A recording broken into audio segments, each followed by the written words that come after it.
안녕하세요. 사연에 빠지다의 DJ 민영입니다. 오늘 사연자는 최근 절대 한 사람 말만 듣고 모든 걸 판단해서는 안 된다는 교훈을 얻었다는데요. 과연 어떤 사연인지 들어보시겠습니다. 오늘도 2가지 사연 준비되어 있는데요. 끝까지 들어주실 거죠? 그럼 바로 시작할게요. 구독과 좋아요 잊지 말고 꾹 눌러주세요. 안녕하세요. 저는 결혼한 지 10년차 워킹맘 40대 여자입니다. 저는 남편과 함께 초등학생인 아들 둘을 키우고 있어요. 결혼하고 지난 10년 동안 일하랴 애 키우랴 하루도 쉬는 날 없이 정신없이 살다 보니 어느새 결혼 10년 차가 됐네요. 바로 얼마 전까지만 해도 혼자서는 아무것도 못하는 아들 둘을 쫓아다니느라 시간 가는 줄 모르고 살았거든요. 애들 챙기랴 회사 눈치 보랴 하루하루가 살얼음판이었죠. 주변에서는 다들 저만 보면 어떻게 그렇게 사느냐고 친정이든 시댁이든 도움을 좀 받으라고 했어요. 자식들 돈 버느라 바쁜데 부모님들이 좀 도와주실 수 있는 거 아니냐고요. 물론 저도 처음 아이들을 낳았을 때는 그런 생각도 했었어요. 양가에서 다들 결혼하면 아이부터 낳아야 한다고 하도 그러시길래 낳기만 하면 알아서 키워주시는 줄 알았죠. 하지만 현실은 그렇게 호락호락하지 않았습니다. 임신 소식을 알려드렸을 때야 당연히 다들 좋아하셨지만 막상 아이가 태어날 때가 되니 다들 관심이 없으시더라고요. 그럴만한 게 우리 집은 양가 다 애를 키워주실 형편이 안 돼요. 친정 부모님은 식당을 하시다 보니 아예 여유가 없으셨고 시댁은 당시에 시아버지께서 건강이 좋지 않아 온 식구가 시아버지에게 매달리고 있을 때였습니다. 시부모님은 원래 지방에서 오래 사셨어요. 결혼 전 시댁에 인사를 갔을 때 저는 태어나서 그렇게 오래된 집은 처음 보았습니다. 남편 말로는 남편 할아버지께서 아주 어릴 때부터 그 집에 살았다고 하니 100년도 더 된 집이었죠. 남편이랑 아주버님은 어린 시절 내내 그 집에서 살다가 대학을 서울로 올라오면서부터 서울에서 산 거라고 알고 있었습니다. 시부모님은 그 집에 사시면서 평생 농사만 지으셨고요. 그러던 중 사고가 있었습니다. 당시에 저와 남편이 결혼하기 직전이었는데 그날도 어김없이 밭에 나가셨던 시아버지께서 갑자기 쓰러지셔서 급하게 뇌혈관 쪽에 수술을 받으셨어요. 저와 남편의 결혼식 날도 시아버지의 건강은 썩 좋지 않으셨습니다. 시아버지는 수술하시고도 경과가 좋지 않아 계속 치료를 받아야 했어요. 동네에 큰 병원이 없다 보니 정기적으로 서울의 대학병원에 올라와서 검사를 받으셔야 했어요. 그럴 때마다 아주버님이나 저희 남편이 번갈아 가며 병원에 모시고 갔습니다. 하루 종일 병원에서 검사를 받고 나오시면 아버님 컨디션이 안 좋다 보니 서울에서 며칠 쉬다가 내려가시고는 했어요. 그럴 때마다 우리 집이나 형님네에서 지내셨죠. 형님네랑 한 번씩 번갈아서 한다고 해도 2달에 한 번씩은 우리 집에서 묵으시는 거예요. 그리고 무엇보다 올라오실 때 딱 며칠 묵고 내려가시겠다는 걸 정하고 오시는 게 아니다 보니 하루를 묵으실지 일주일을 묵으실지 알 수가 없었습니다. 그러다 보니 며느리들은 힘이 들 수밖에 없었죠. 한 번은 그런 적도 있었어요. 저야 결혼한 지 얼마 안 된 새색시다 보니 할 줄 아는 거라고는 전기밥솥으로 밥하는 거랑 라면 끓이는 게 다였어요. 더군다나 아침이면 출근했다가 저녁이 다 돼서야 돌아오니 제가 시부모님께 해드릴 수 있는 게 많지 않았죠. 그러다 보니 매일 배달 음식을 시켜드리거나 퇴근하고 오는 길에 반찬을 사오고는 했어요. 평생 반찬이라고는 사서 드셔보신 적이 없는 시어머니께서는 그런 저를 이해하실 수가 없었죠. 나도 결혼해서 평생 애들 키우면서 하루도 안 쉬고 밭일한 사람이야. 그래도 몇 끼마다 꼬박꼬박 밥에 찌개에 새참까지 해다 바쳤다. 근데 너는 꼴랑 회사 하나 다니면서 집안 꼬라지가 이게 뭐니? 이깟 반찬까지 사서 먹으면 돈은 언제 모아? 저도 어머님 아버님께 맛있는 거 해드리고 싶죠. 근데 제가 워낙 솜씨가 없어서 제가 해드려도 안 좋아하실 게 뻔한데 창피해서 해드릴 수가 없었다니까요. 괜히 제가 했다가 다 버리면 어떡해요. 제 성격의 유일한 장점이 싫은 소리를 들어도 쉽게 기죽지 않는다는 겁니다. 딸부잣집의 막내로 자라서 언니들한테 별의별 잔소리란 잔소리는 다 들으면서 컸거든요. 그러다 보니 이 정도 잔소리는 저에게 잔소리도 아니었어요. 아무리 이제 막 결혼한 새댁이라지만 둘째 너는 심해도 너무 심하다. 시부모가 자주 오시는 것도 아니고 한 달에 고작 한 번 올라오는데 냉장고에 먹을 거라고는 김치밖에 없는 게 말이 되니? 뭐라도 하나하나 해봐야 느는 거지. 제가 설마 안 해봤겠어요? 안 그래도 어머님 아버님 오신다고 하면 저도 나름 장 봐서 해보려고 하는 건데 하는 족족 다 실패해서 어쩔 수가 없었어요. 시어머니도 처음에 몇 번은 저에게 화도 내고 가르쳐보려고도 하셨지만 이내 포기하셨습니다. 시부모님께서 우리 집에 오시면 쉬다 가시는 게 아니라 일이 더 많았으니까요. 오히려 저와 남편이 집에 없으니 집안일까지 다 해주고 가시기 일쑤였어요. 그러다 보니 시어머니께서 자꾸만 병원에 올라올 때마다 저희 남편 말고 아주버님에게 나오라고 하셨나 봐요. 시어머니도 저에게 질리신 거죠. 둘째는 집도 너무 좁고 둘 다 일해서 바빠. 나도 서울에 온 김에 며칠 쉬다가 내려가려고 해도 영 갑갑해서 하루도 못 있겠다. 어차피 한 달에 한 번인데 그냥 너희들이 데리러 오면 안 되니? 시어머니께서 우리 집은 불편하시다며 서울에 올 때마다 아주버님 댁으로 가시겠다고 했어요. 주영이 엄마도 애들 챙기느라 정신없어요. 며느리가 둘이나 있는데 맏며느리한테만 다 하라고 하면 어떡해요. 더군다나 재수씨는 아직 애도 없잖아요. 아이고, 그까지 애 키우는 게 뭐가 힘들다고? 우리가 매일 올라오는 것도 아니고 한 달에 한 번 올라오는 건데 그것도 힘들다고 이러는 거야? 이래서 자식 새끼 키워봐야 소용없다고 하는 거라니까. 에이, 됐다. 앞으로는 그냥 병원만 갔다가 그냥 바로 집에 데려갈 테니까 그런 줄 알아라. 아주버님이 무슨 말을 해도 시어머니는 우리 집으로는 오고 싶지 않아 하셨어요. 차라리 그럴 바에 병원만 들렸다가 내려가겠다고 하셨습니다. 어머님 아니에요. 이 사람이 저 힘들까봐 그렇게 말한 건데 저 하나도 안 힘들어요. 그냥 앞으로는 병원 갔다가 우리 집으로 오세요. 동서가 일하느라 바빠서 어머님 아버님 챙기기 힘들었을 텐데 제가 그 생각을 못했네요. 시어머니의 언상이 높아지자 옆에 있던 형님이 민망했는지 아주머님 핸드폰을 빼서 받으셨답니다. 그러고는 시어머니께 괜찮으니 형님 댁으로 오라고 하셨나 봐요. 저야 시부모님이 안 오셔서 한결 편해졌지만 문제는 형님이셨습니다. 시어머니께서 서울에 오면 무조건 형님네 집으로 가겠다고 하시니 형님이 너무 힘드실 게 뻔하잖아요. 제가 생각해도 형님 입장에는 제가 한 짓이 너무 얄밉게 보일 것 같아 형님에게 연락도 먼저 드리고 같이 밥도 먹었어요.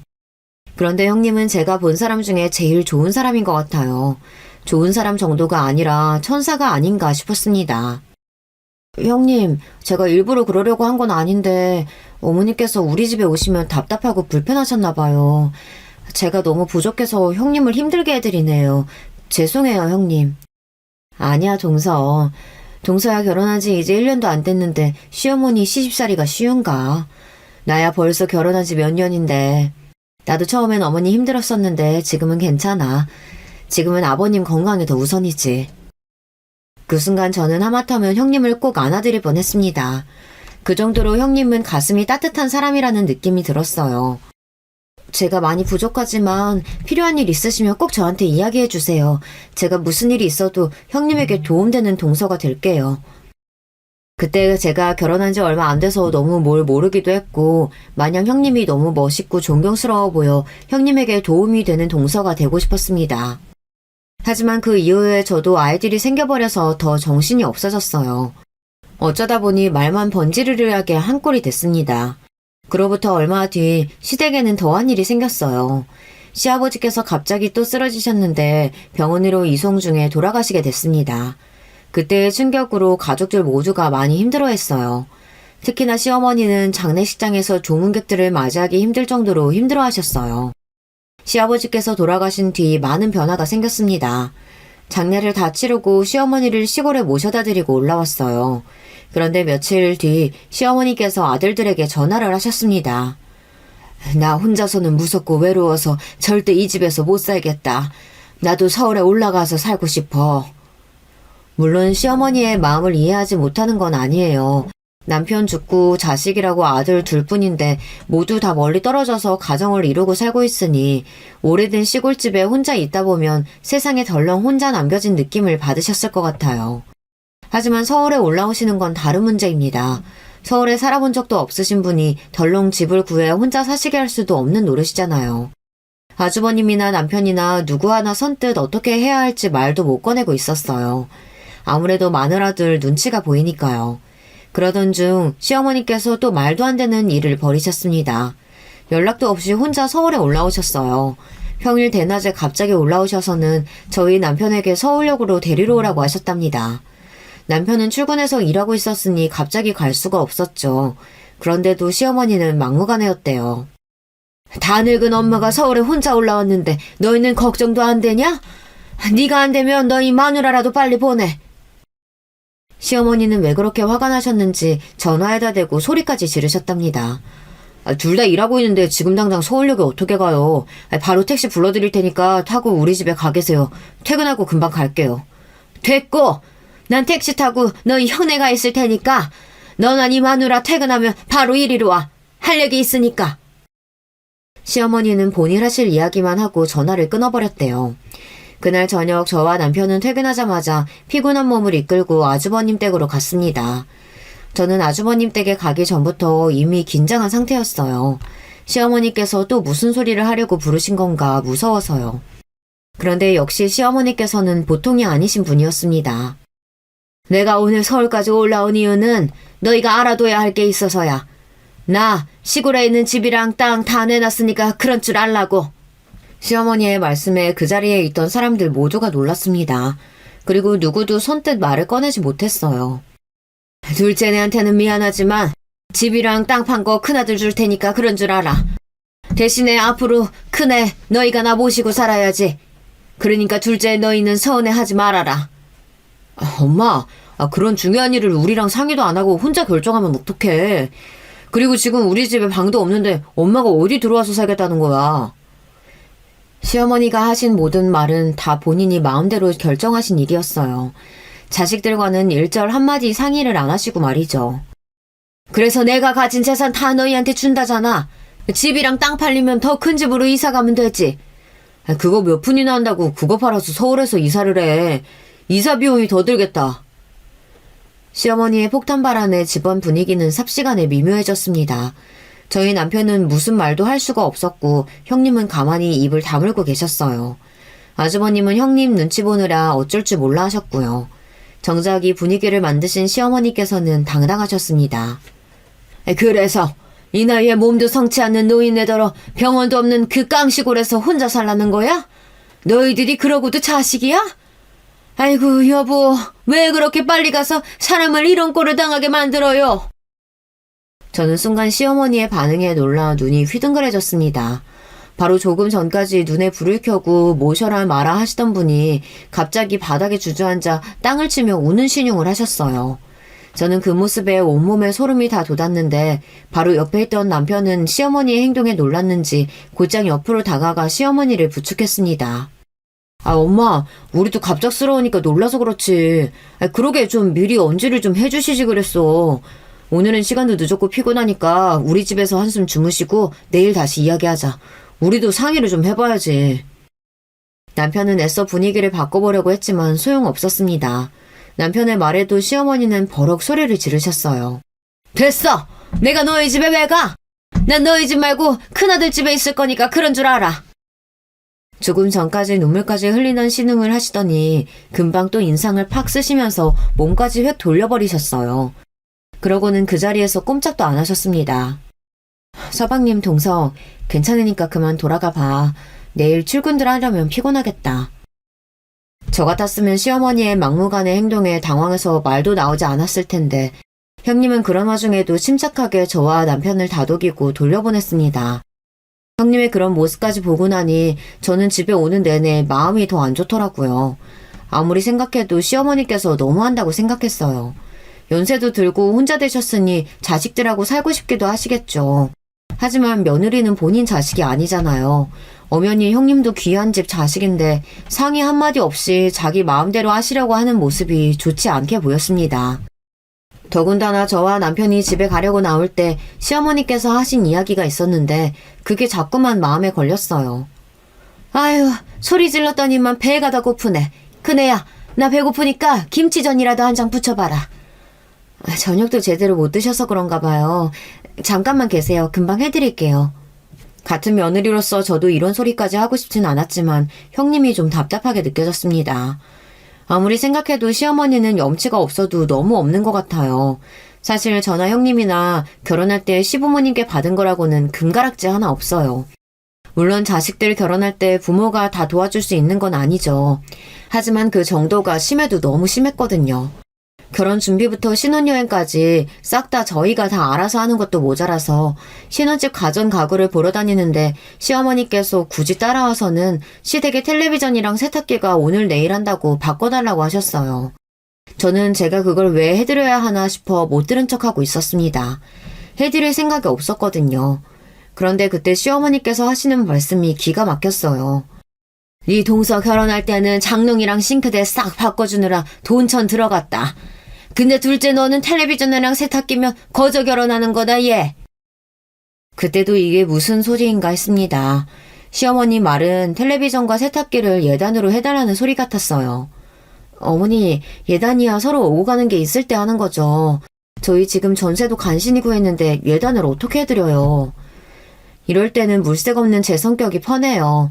시어머니의 말도 안 되는 소리를 들어주고 싶지 않아 저는 바로 반박했습니다. 그 순간 시어머니의 표정은 엉망이었어요. 새빨개져서는 연신 씩씩거리셨습니다. 둘째 너 지금 우리가 집도 안 해줬다고 툴툴거리는 거냐? 네가 뭐든 오고 가는 게 있어야 한다고 하니까 나도 하는 말인데 둘째 네가 우리 아들 짝으로 공평하다고 생각해? 너는 들어본 적도 없는 대학 나와가지고 코딱지만한 회사 다니잖아. 근데 우리 둘째 아들은 서울의 명문대까지 나와가지고 방송국에서 일하던데 우리가 미치는 장사라고 생각 안 하니? 저는 순간 말문이 턱하고 막혔습니다. 시어머니 말씀은 제가 남편에 비해 많이 부족하니 시댁의 텔레비전에 세탁기 정도는 사주고 시집와야 한다는 소리였죠. 저는 결국은 결혼하면서 시댁에 세탁기와 텔레비전을 바꿔드렸어요. 마음 같아서는 절대 해드리고 싶지 않았는데 그 이후로 자꾸만 제 앞에서 학벌이니 직장인이 자꾸만 걸고 넘어지시는 바람에 더럽고 치사해서 그냥 사드렸어요. 그때 일은 다 잊고 있었다고 생각했는데 갑자기 생생하게 떠오르면서 시어머니가 정말 양심이 없다는 느낌마저 들었습니다. 며느리들한테 해준 것도 없으면서 평생 받기만 하려고 하니 너무 얄밉더군요. 그렇게 시어머니의 서울살이가 시작됐습니다. 사실 저야 가끔 형님네 가서 얼굴이나 비추고 용돈이나 좀 드리면 되는 정도였지만 가끔 봐도 형님이 너무 힘드실 것 같았어요. 형님네 살기 시작하고 나서 시어머니는 정말 꼼짝도 안 하시는 것 같더라고요. 집에서 편하게 형님이 해주시는 식사를 하시면서 집안일도 하나도 안 하셨어요. 거기다가 어떨 때 보면 꼭 형님을 하인 부리듯 하신다니까요. 한 번은 그런 적이 있었어요. 저희 둘째가 태어나고 얼마 되지 않았을 때예요. 제가 육아휴직을 받게 돼서 3개월 정도 집에 있었습니다. 사실 말이 3개월이지 애 키우다 보면 3개월이 금방이에요. 저는 주변에 영유아 어린이집을 알아보러 다니느라 정신이 없었습니다. 그런데 시어머니는 제가 육아휴직이니 집에서 노는 줄 아셨어요. 툭하면 전화해서 집에서 놀면서 코빼기도 안 비춘다고 뭐라고 했습니다. 애 낳은 지가 언젠데 둘째 너는 시어머니한테 애도 보여주라 안 오냐? 날도 선선한데 매일 애 핑계대고 집에만 있지 말고 운동할 겸 집으로 와. 태어난 지 한 달 간 넘은 신생아를 데리고 외출한다는 게 쉬운 일이 아니잖아요. 그런데도 시어머니는 꼭 저에게 애를 데리고 오라고 하셨어요. 아직 애가 어려서 데리고 외출하기가 힘들어요. 아기 보고 싶으시면 어머님이 한번 집에 놀러 오세요. 제가 맛있는 거 사드릴게요. 아유, 나는 너희 집 좁아 터져서 가고 싶지도 않아. 근데 너희는 둘이 벌면서 도대체 집은 언제 사니? 하긴 그렇게 매일 사 먹기만 하니 돈을 모을 수가 없지. 시어머니는 꼭 말을 해도 저런 식으로 합니다. 일생 도와주신 것도 없으면서 잔소리만 하셨어요. 마음 같아서는 애고 뭐고 보여드리고 싶지도 않았지만 어디 며느리가 그럴 수 있나요? 까라면 까야죠. 할 수 없이 저는 하루 마음을 먹고 큰애를 어린이집에 보내고 둘째만 데리고 형님네에 갔습니다. 택시를 타고 갔는데 택시 안에서 아이가 울고불고 난리를 쳐서 형님네 도착했을 때 이미 녹초가 되어 있었어요. 그런데 시어머니는 제 모습을 보고 굳이 안 해도 될 말씀을 하셨어요. 아이고 애 둘 낳았다고 둘째 얘 몰골 좀 봐라. 집에서 팽팽 놀면서 네가 그런 꼴 하고 있으면 남편이 집에 들어오기 쉽겠니? 젊은 애가 운동 좀 하고 화장도 좀 하고 다녀야지. 안 그래도 둘째 임신했을 때 찐살이 안 빠져서 스트레스를 받고 있는데 시어머니까지 밉살스러운 소리를 하시니 기분이 팍 상하더군요. 그래서 저도 모르게 말이 밉게 나갔어요. 어머니가 애들 키울 때랑 지금이랑 같은 줄 아세요? 저 혼자 애 둘 키우느라 힘들어 죽겠어요. 제 몰골 걱정되시면 집에서 팽팽 노시는 어머님이 집에 와서 애 좀 봐주시지 그러세요. 저도 결혼하고 연차가 쌓이기는 했는지 시어머니의 말에 말대꾸도 하게 되더군요. 제 말에 시어머니 눈이 휘둥그레지시더니 입에서 침까지 튈 정도로 소리를 지르셨어요. 어머, 얘 말하는 것 좀 봐? 네 동서는 애 둘 낳고도 아가씨처럼 얼마나 예뻤는데 지금도 봐라. 누가 전업주부라고 생각하겠니? 매일 제 앞에서 형님이 말이 없어서 속으로 무슨 생각을 하시는지 모르겠다고 하시더니만 제가 말대꾸 좀 했다고 바로 제 앞에서 형님 칭찬을 하시더라고요. 아이고, 이제 한 달 넘었는데 데리고 오느라 너무 힘들었겠다. 복직도 얼마 안 남았는데 이 어린 거 두고 나가려면 얼마나 속상해. 그래도 형님이 있어서 참 다행입니다. 시어머니랑 이야기를 하다 보면 우라통이 나다가도 형님이랑 이야기를 나누다 보면 마음이 편해졌어요.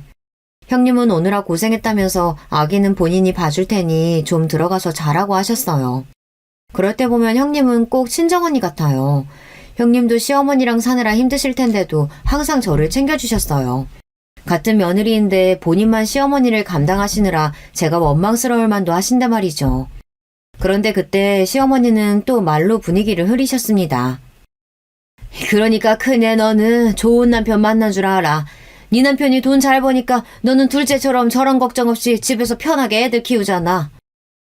살다 별소리를 다 듣습니다. 아무리 생각이 없어도 그렇지 세상에 며느리들 앞에서 저런 소리를 하시는 시어머니가 어디 있답니까? 저는 기가 막혀서 한 소리 하고 싶어서 입이 간질거리는데 형님이 말리시는 바람에 말을 하지 못했어요. 저야 남편 잘 만났죠. 동서는 둘째 어린이집은 구했어? 형님이 애써 말을 돌리시면서 제게 눈을 찡긋하시더라고요. 아무리 봐도 형님은 시어머니에게 너무 과분한 며느리입니다. 내 아들 덕에 잘 먹고 잘 사는 줄 알면 나한테 더 잘해. 아휴, 오늘은 애 때문에 정신이 없어서 그런가 고기가 땡기네. 근데 너는 나가서 소고기 좀 사와라. 오는 길에 어제 맡긴 내 바지도 좀 챙겨오고. 볼 때마다 느끼는 거지만 시어머니는 참 뻔뻔해요. 10년 가까이를 며느리한테 붙어서 살면서 어떻게 매일 저렇게 당당할 수가 있는지 모르겠어요. 우리 어머님 소고기 드시고 싶으시구나.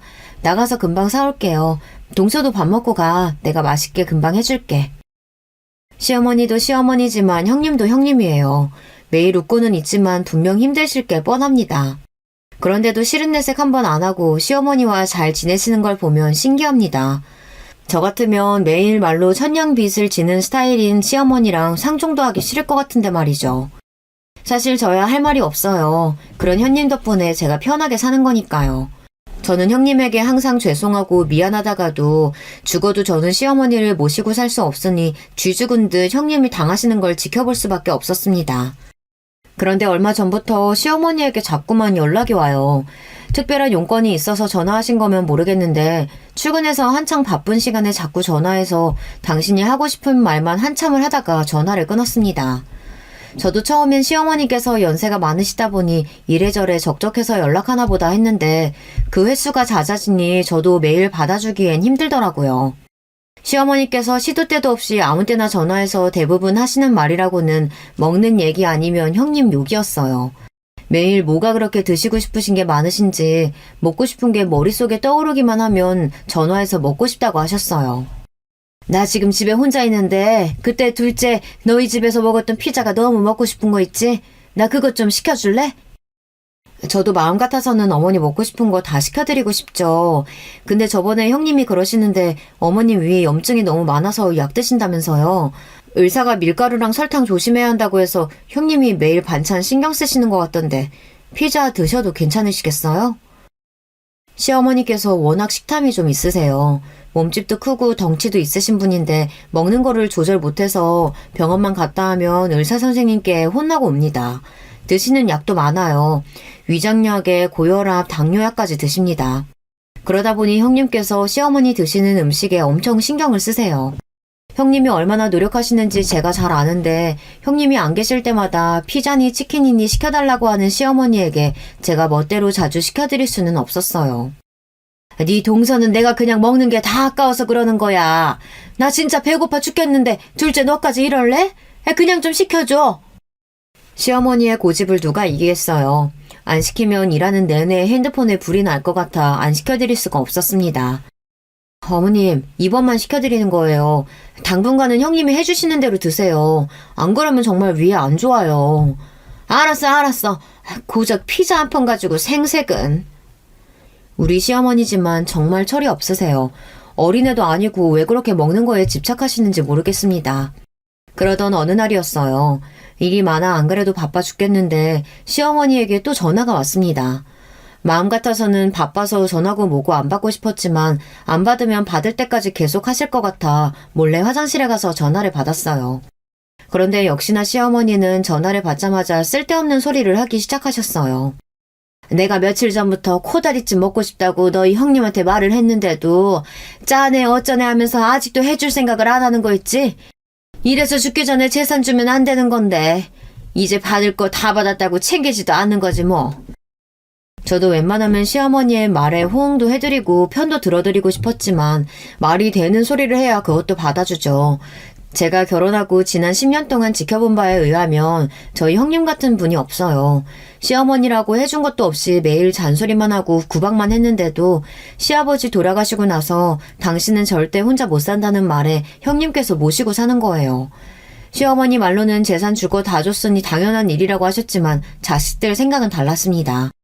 재산이라고 해봐야 시골에 다 쓰러져가는 시골집 하나였어요. 그 시골집 앞에 작은 밭이 하나 있고요.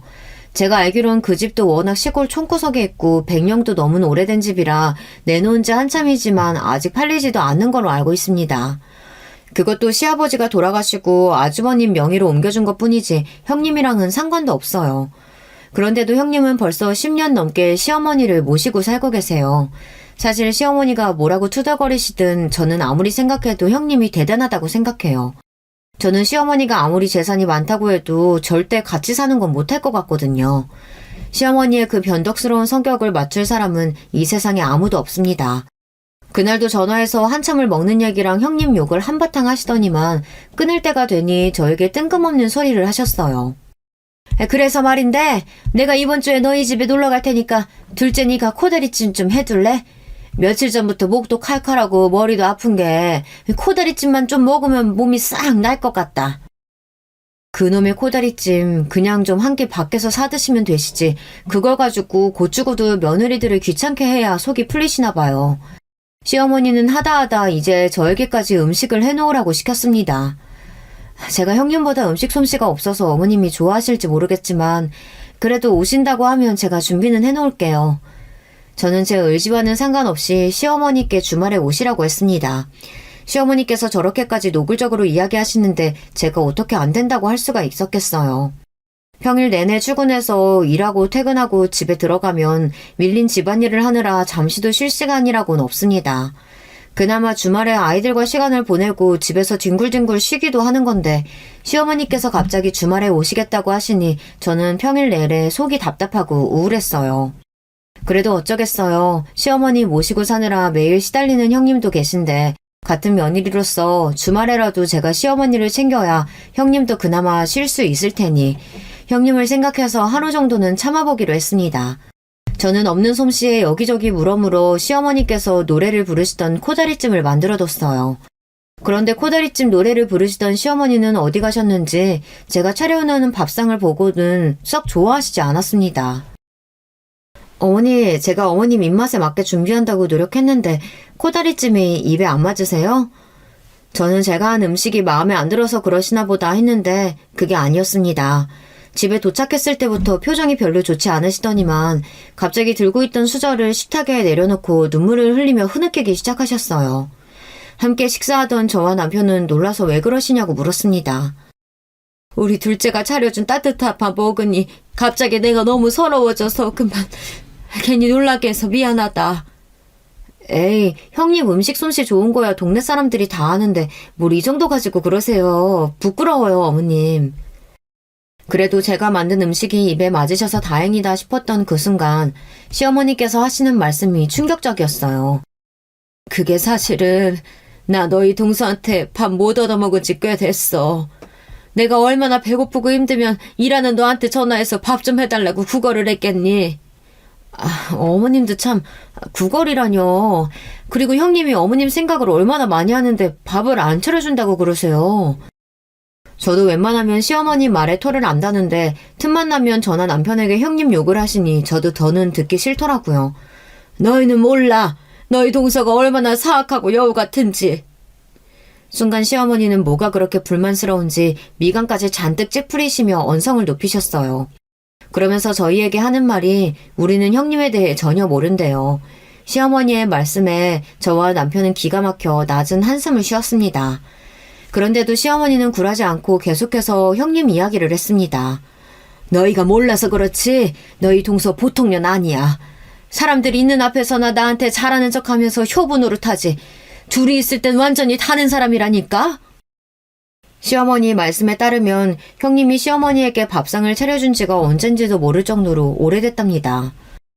엄마, 형수님도 애들의 형에 매일 챙기느라 힘든데 엄마 밥까지 어떻게 매일 차려드려. 형수님 바쁠 때는 당연히 엄마가 차려 먹어야지. 남편은 시어머니의 심술에 형수에게 그러지 말라고 당부했습니다. 형수도 힘든데 그럴 수도 있다고요. 사실 저나 남편이나 우리가 아는 형님이 일부러 시어머니 밥을 안 챙길 분이 아니라는 것쯤은 알아요. 얄미운 짓을 해도 시어머니가 형님에게 하면 할 사람이었죠. 그런데 그 순간 시어머니께서 말도 안 되는 행동을 하셨어요. 갑자기 닭똥 같은 눈물을 뚝뚝 흘리시면서 충격 고백을 하기 시작했어요. 너희들은 그년 진짜 얼굴을 몰라서 그래. 나 사실은 너희 동서한테 날마다 맞고 살아. 이거 봐. 여기 목 뒤에 생긴 멍도 얼마 전에 그년이 들고 있던 국자로 내려쳐서 이렇게 된 거라니까? 생각지도 못한 시어머니의 발언에 저와 남편은 너무 황당한 나머지 말문이 막히고 말았습니다. 더군다나 머리를 숙이며 목에 난 상처를 보여주는데 시어머니의 말대로 뭔가로 맞은 것처럼 멍이 들어있었어요. 엄마, 정말 형수가 엄마를 때렸어? 그것도 한 번이 아니라 여러 번 그랬다는 거냐고. 어디, 여기 말고 또 어디를 맞았는데? 남편은 심각해진 얼굴로 시어머니 몸 여기저기를 살폈습니다. 그러자 시어머니는 형님에게 맞았다면서 맞은 부위를 보여주며 상세하게 설명까지 했어요. 내가 배고프다고 밥 달라고 하면 들고 있던 걸 던지는 건 일수고 국자나 주걱 같은 걸로 여기저기 찌르고 때리는 건 다반사야. 거기다가 내가 잠이 안 와서 조금 뒤척이다가 거실에라도 나가면 놓친 내가 배에 걸신이 들려서 또 먹으러 나왔다고 2년 전년 욕까지 한다니까? 아들, 엄마 너무 무서워서 더는 너희 형수랑 못 살겠다. 형수가 엄마를 때리고 욕까지 했다고? 도대체 형은 뭐하고 엄마가 형수한테 당하는 걸 보고만 있었어? 남편은 잔뜩 흥분한 목소리로 지금이라도 당장 형님을 잡으러 갈 기세였습니다. 너희 형수가 보통 년인 줄 알아? 너희 형 없을 때만 교묘하게 사람을 들들 볶고 괴롭힌다니까? 거기다가 얼마나 영악한지. 때리고 물건 던질 때도 안 보이는 데만 골라서 던지고 때려요. 말도 안 돼. 형수가 어떻게 그런 짓을... 시어머니의 충격 고백에 남편도 많이 놀라서 어쩔 줄 몰라 했지만 저도 놀라긴 마찬가지였습니다. 정말 손이 덜덜 떨리고 심장이 금방이라도 터질 것처럼 빠르게 뛰었어요. 그 정도로 저에게는 믿기지 않고 충격적인 일이었습니다. 물론 저도 40년 넘게 살면서 별의별 사람들을 다 만나보고 겪어봤어요. 인간이 제일 못되고 잔인하다는 것 정도는 저도 잘 압니다. 하지만 제 눈에는 항상 천사처럼 보였던 형님이 그랬다는 게 정말 믿을 수가 없었어요. 마치 굉장히 무서운 반전 영화를 보기라도 한 것처럼 혼이 나간 것 같았습니다. 나도 이 나이에 몸도 성치 않은 채로 남편도 없이 혼잔데 웬만하면 며느리 눈치 보면서 살려고 했지. 근데 이건 해도 너무하니 서러워서 살 수가 없다. 엄마, 더는 그 집에서 못 살겠어. 나 좀 제발 구해줘, 아들. 시어머니는 저와 남편의 손을 꼭 붙잡고 애원을 했습니다. 그 집에서 더는 못 살겠으니 제발 좀 도와달라고요. 남편은 시어머니를 형님네로 돌려보내고 싶어 하지 않았지만 저는 덥석 시어머니를 모시겠다는 말을 할 수가 없었어요. 너희도 일하랴 애들 키우랴 얼마나 힘들어. 나까지 너희한테 짐이 되면 안 되는 건데 내가 너희한테 괜한 소리를 했다. 나는 괜찮아. 지금까지 참았는데 왜 더 못 참겠어. 엄마가 참기는 왜 참아. 내가 지금 바로 형 불러서 이야기할 테니까 기다려요. 흥분한 남편은 곧바로 아주버님께 전화해 오시라고 하겠다고 소리를 질렀습니다. 그런데 그 순간 어머님은 더 흐느끼시면서 남편의 손을 붙잡았어요. 네 형한테 말하면 절대 안 돼. 네 형 몸도 성치 않은데 이런 이야기 들었다가 쓰러지기라도 하면 어떡해.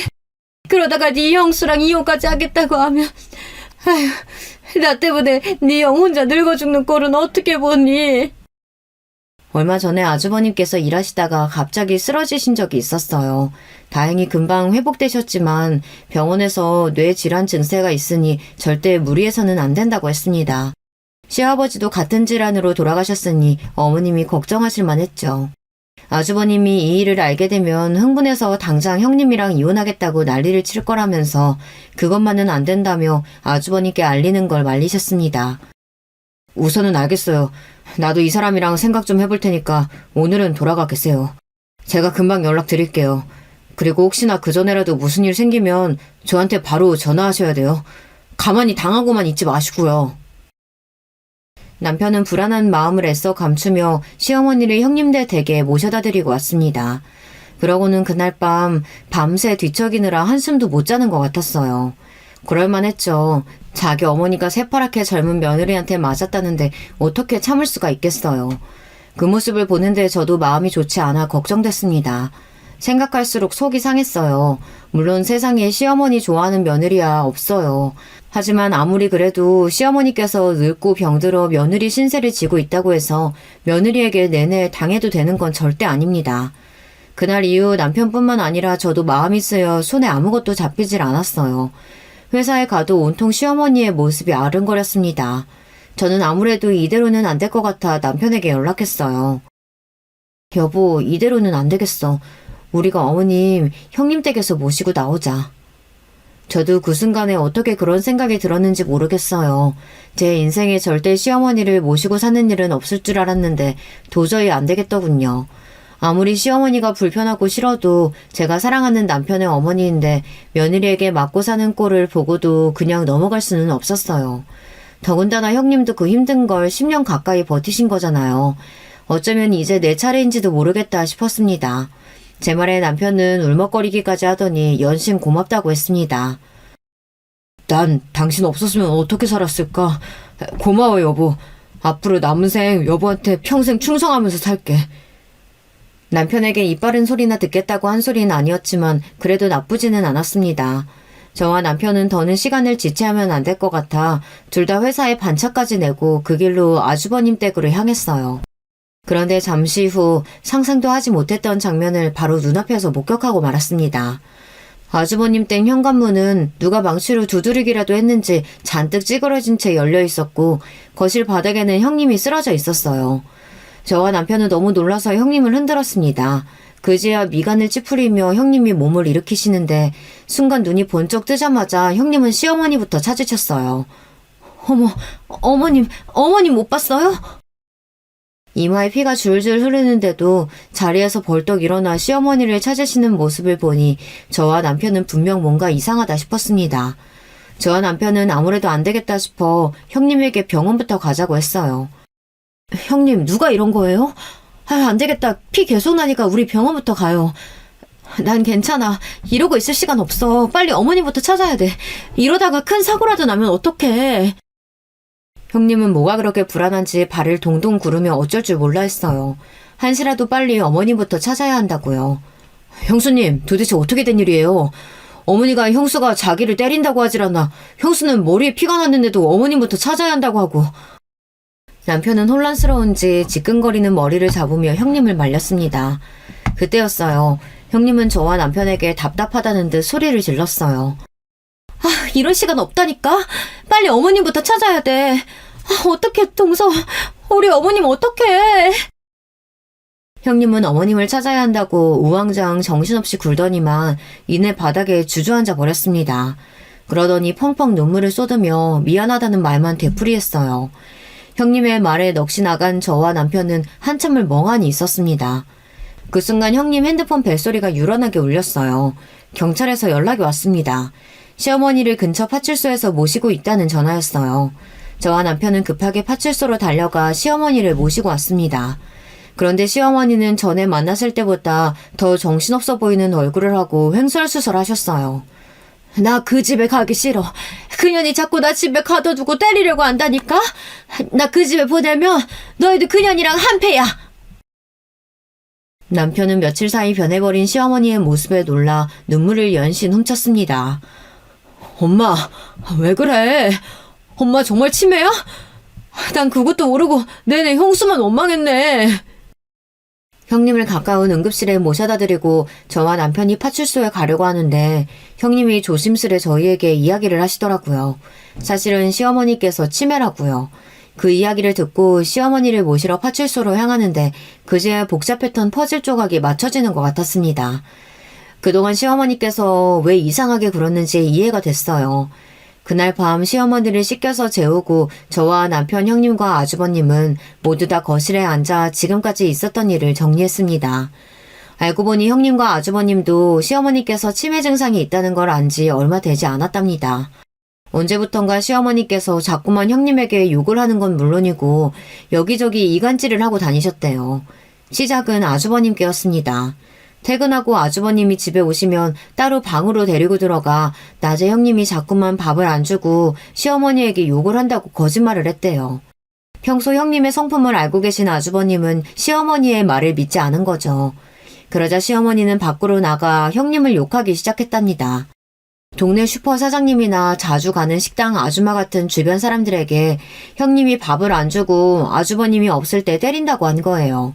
삽시간에 동네에 소문이 퍼져 졸지에 형님은 시어머니를 때리는 못된 며느리가 되고 말았습니다. 심지어 근처 파출소에 신고가 들어가 집에 경찰까지 온 적이 있었대요. 그날 형님은 시어머니와 함께 산 지 10년 만에 처음으로 대판 싸웠답니다. 어머님, 도대체 왜 그러시는 거예요? 제가 언제 어머님 밥을 안 차려주고 때리길 했어요. 밖에 나가서 그런 소리 하시면 어떡해요. 어머, 얘 좀 봐. 내가 나가서 무슨 소리를 하고 다녔다고 이래. 얘가 아주 생사람을 잡네 잡어. 시어머니가 그런 적 없다고 딱 잡았더니 형님은 확인할 방법이 없었답니다. 하지만 이미 동네에 일파만파 퍼진 소문은 잦아들 생각을 안 했어요. 아무래도 이대로 가만히 있으면 안 되겠다 싶으셨던 형님이 시어머니 모르게 집안에 CCTV를 설치했대요. 그리고 그날 형님은 지난 며칠간 녹화된 CCTV 영상을 저와 남편에게 보여줬습니다. 그런데 그 영상은 충격적이었어요. 낮에는 멀쩡히 식사도 하시고 외출도 하고 돌아온 시어머니께서 밤만 되면 혼자 거실로 나와 벽에 머리를 치고 자기 손으로 뺨이며 허벅지를 마구 때리고 있었습니다. 바닥에 주저앉아 펑펑 울기도 하고요. 그러다가 냉장고를 마구 뒤지고는 이내 방에 들어가셨습니다. 그뿐만이 아니었어요. 형님과 시어머니가 함께 있는 영상이 찍혀 있었는데 시어머니는 오히려 먼저 형님에게 화를 내다가 갑자기 달려들어서 형님 머리끄댕이를 잡았습니다. 전화해서야 어머니가 이상하시다는 걸 내가 느껴서 모시고 병원에 간 거야. 병원에서 조금이나마 치매 증상을 늦추는 약이 있다고 해서 타와서 먹이려고 하는데 어머니께서 약만 먹이려고 하면 아주 난리가 나. 약 안 먹겠다고 자꾸 도망 나가는 통에 힘들어서 며칠 못 나가게 했더니만 나 없는 사이에 프라이팬으로 너희 형수 머리를 치고 도망갔다지 뭐야. 그랬습니다. 시어머니는 몇 개월 전부터 치매 증상이 진행된 거였어요. 그래서 먹을 거에만 집착하고 여기저기 형님 욕을 하시는 것도 모자라 거짓말까지 하고 다닌 겁니다. 저희는 그런 줄도 모르고 형님을 정말 의심했어요. 죄송해요, 형님. 형님이랑 아주버님이 이렇게 고생하시는 줄도 모르고. 아니야. 동서도 일하랴 애들 키우랴 고생 많은데 괜한데 걱정까지 하게 했네. 역시나 형님은 천사가 맞았어요. 시어머니에게 프라이팬으로 머리를 맞고 나서도 시어머니 걱정을 그렇게 하시더니 그 와중에 제 걱정까지 하셨습니다. 시어머니의 증상에 대해 알게 된 자식들은 이대로 있을 수 없었습니다. 어떻게든 치매 증상을 늦추기 위해 부단히도 약을 먹이려고 노력했어요. 저와 남편은 근처 요양원을 알아보겠다고 했는데 형님은 괜찮다고 그냥 두라고 하셨습니다. 그래도 요즘은 약 잘 드셔서 그런지 말도 잘 듣고 소리도 안 질러. 앞으로도 어떻게 변하실진 모르겠지만 그때까지는 내가 모시고 있을게. 그러니까 동서는 걱정하지 마. 형님은 제발 힘들면 힘들다고 하세요. 그렇게 참기만 하시다가 형님이 먼저 병나요. 주말에는 저희가 모시고 갈 테니까 아주버님이랑 나들이도 하고 여행도 좀 다녀오세요. 본격적으로 약을 드시고 나서는 저만큼 소리를 지르거나 물건을 던지시지는 않아요. 언제 또 증상이 나빠져서 달라질 줄은 모르지만 그때까지는 형님네와 저희가 잘 보살펴 보기로 했습니다. 형님에 비하면 저나 남편이 하는 일은 미비하지만 그래도 많이 도우려고 노력하고 있어요. 그래도 이번 일을 통해 가족끼리 똘똘 뭉치게 되긴 했습니다. 그전까지는 먹고 사느라 바쁘다는 핑계로 항상 형님에게 뭐든 다 맡기고 나 몰라라 했었는데 이번 일로 가족이 얼마나 소중한지 아는 계기가 됐습니다. 저도 반성 많이 했어요. 앞으로도 힘든 일이야 많겠지만 그래도 가족들끼리 똘똘 뭉쳐 잘 이겨내다 보면 잘 해결할 수 있을 거라고 생각해요. 여러분께서도 우리 가족에게 힘내라고 응원의 메시지 댓글로 남겨주세요. 하나하나 다 읽고 힘내도록 하겠습니다. 지금까지 저희 가족 이야기 끝까지 들어주셔서 감사해요. 여러분의 가정에는 언제나 즐거운 일만 가득하시길 바라겠습니다. 여러분, 두 번째 사연 시작하기 전에 좋아요, 구독 꼭 눌러주실 거죠? 그럼 두 번째 사연 바로 시작합니다. 안녕하세요. 저는 지방에서 남편과 두 딸과 함께 행복하게 사는 40대 여성입니다. 제가 저를 이렇게 행복하게 산다고 표현하는 날이 올 줄은 몰랐는데 감회가 새롭습니다. 불과 몇 주 전만 해도 저는 제 인생이 행복하게 느껴질 줄 몰랐거든요. 하지만 요즘은 진짜 당당하게 말할 수 있습니다. 아주 행복하게 살고 있는데 이게 다 저희 남편 덕분이랍니다. 남편이 결혼 생활 내내 잘했을까요? 그건 절대 아니에요. 그러니 혹시 오늘 제 사연을 듣는 분 중 신혼이신 분들은 꼭 끝까지 들어주세요. 신혼이 아니더라도 남편이 속을 썩이는 분들이 계시면 집중해주세요. 저는 남편을 고등학교에서 만났습니다. 우리가 나고 자란 고향은 지방에서도 아주 외진 곳이에요. 지금도 인구가 10만이 채 되지 않는 아주 시골입니다.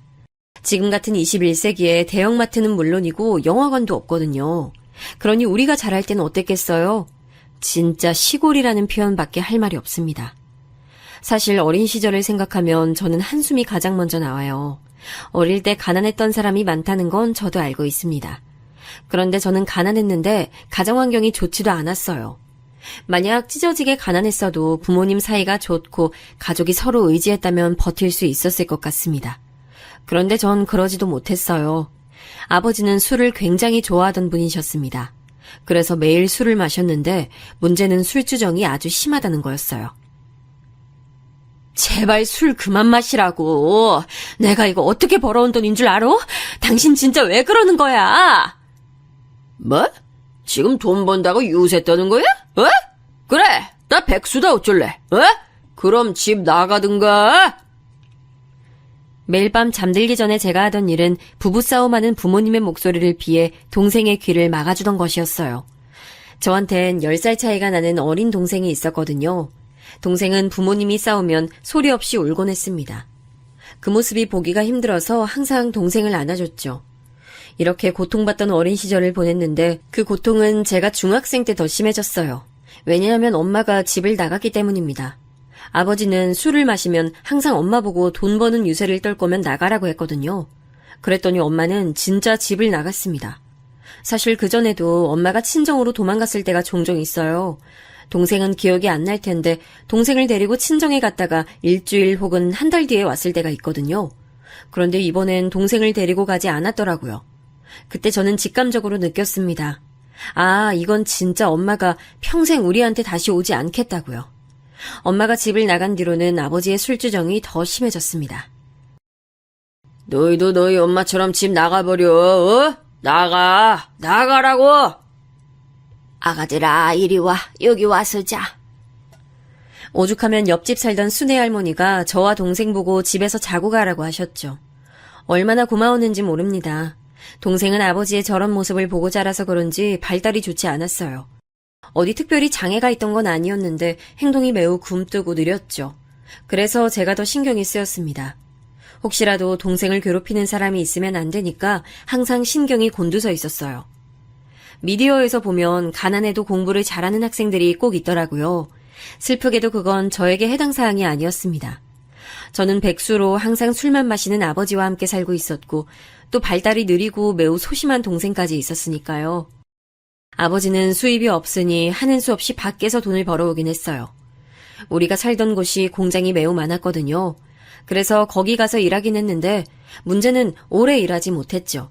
성격이 매우 이상하다고 유명했거든요. 실제로 동료와 싸워서 경찰서도 자주 갔습니다. 그러니 공장 사장님들이 당연히 반기지 않았어요.